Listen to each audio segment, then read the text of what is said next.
une chenillette blindée légère développée par la Pologne dans les années 1930. Elle est issue de la TK3, elle-même dérivée du modèle britannique Carden Loyd MCOC 6.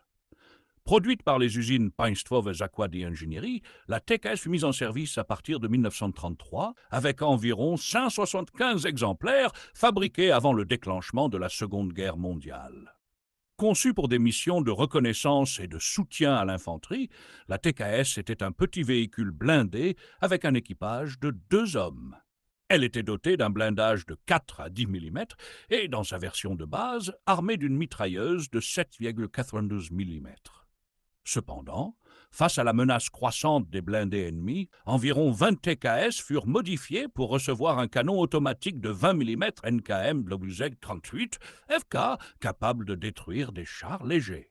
La TKS joua un rôle important lors de l'invasion de la Pologne en septembre 1939. Malgré son armement léger et son blindage mince, sa petite taille et sa mobilité en faisaient un atout pour l'observation et les attaques surprises.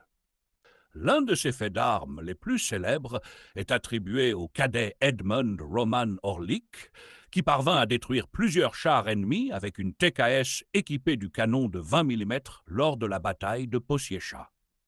Après la campagne de 1939, de nombreux exemplaires tombèrent aux mains de l'Allemagne et de l'Union soviétique, qui en firent un usage limité, principalement à des fins d'entraînement ou pour la sécurité de l'arrière.